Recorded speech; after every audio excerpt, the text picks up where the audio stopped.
If you come to my house, I'll make this for you without your consent, because this pasta makes you consent. This is such a simple recipe. If it's going to take you more than 20 minutes, well, I don't know what to tell you. We're gonna start with, maybe check if it's good first, cutting the sausage. It's the only thing that you will need to cut in this recipe. It's partly why I love Italian cooking so much, because you often barely need to chop anything. This is a recipe for one person. This is going to be all just for me. So for one person, I'm going to use 100 grams of pasta.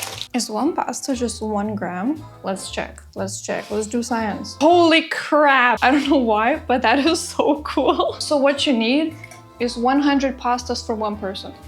The prep is done. I've made this dish before in 3 different pans: stainless steel, cast iron, and non-stick. I am a die-hard non-stick pan kind of person. Certainly this dish would be impossible to make in a stainless steel pan.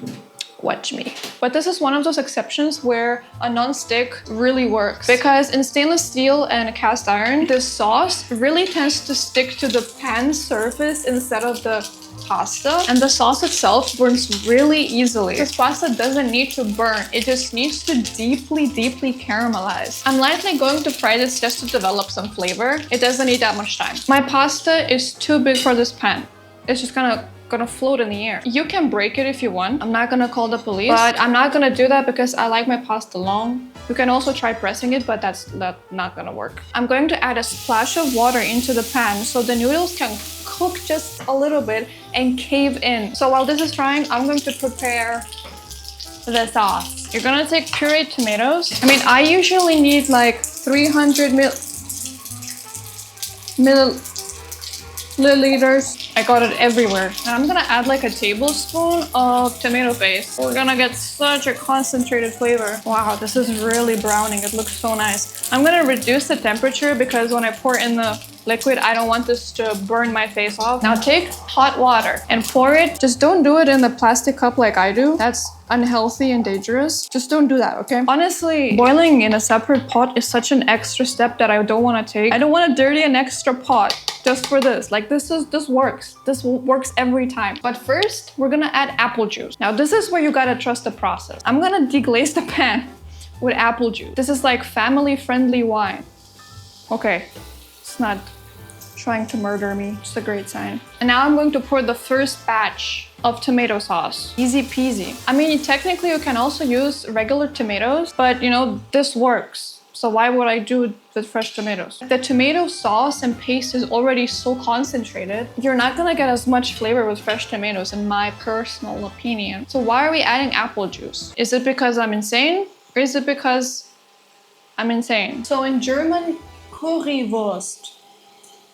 You usually add apple juice or orange juice to increase the flavors, to add some fruitiness. So it is a key ingredient and don't skip it. This is looking beautiful. Also, there isn't really an exact measurement how much water you need or like how much sauce you need. It's like making risotto, you know? It really depends on the temperature of the pan, of how much pasta you're using, in your unique circumstances. Can you even see me through this? It smells so good. Basically, we're waiting for the sauce to reduce, for the pasta to absorb it.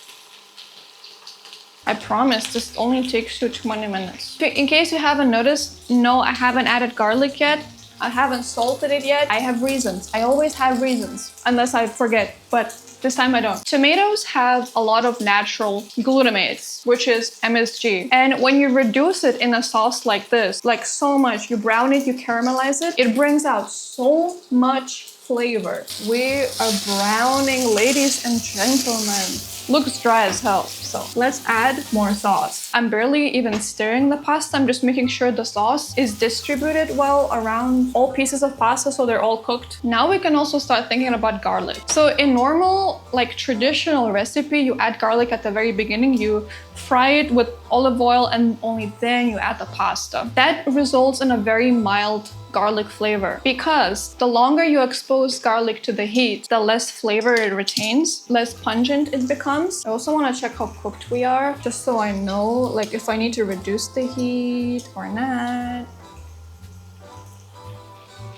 Okay, it's pretty hard. I came up with this recipe when I was in Berlin and I was craving Currywurst and alla cecina pasta. Just this combination It's meant to be. It's funny because this pasta wasn't really a thing up until recently. It used to be a big thing in like the 60s in Italy, but somehow it disappeared. It's literally called the assassin's dish because the chef who made it, he made it so spicy. They joke that the chef was going to wanted to kill them with the spice.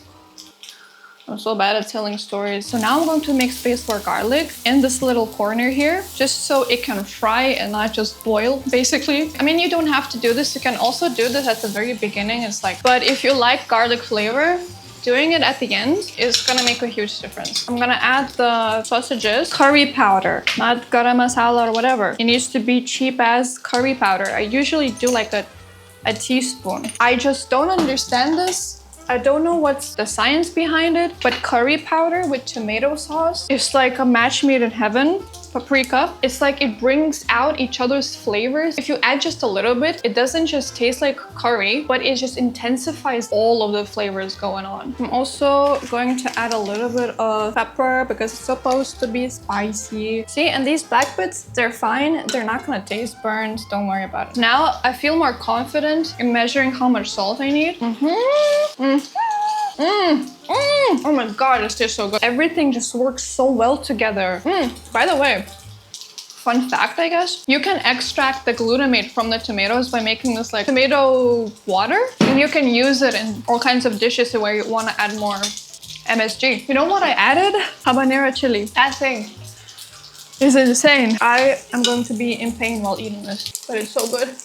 The last bit, I have like that much of tomato sauce just so it's not dry. I have to look like I'm actually clean and not a complete mess. There's a person out there who manages to cook, film, and clean at the same time. You are insane. There must be something wrong with you. I'm gonna try my best to plate this. I'm not exactly good at this. Oh my god, I'm so excited, I'm shaking. It looks a little weird. My presentation is not the best. I'm working on it. I'm literally watching courses on it. Oh my god, this looks cute. Take a paper towel and clean up the edges so it looks like I'm better at plating than I actually am. And nobody is going to know. And now it looks too clean. My mouth is watering just looking at this.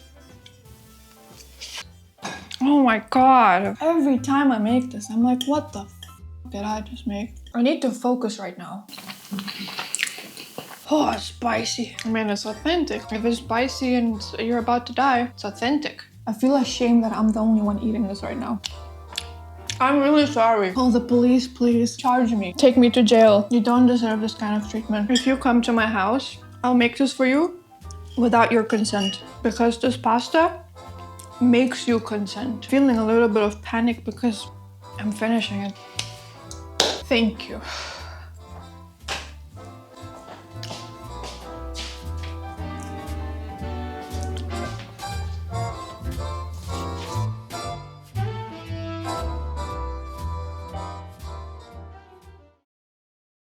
Dun dun dun. Dun dun dun.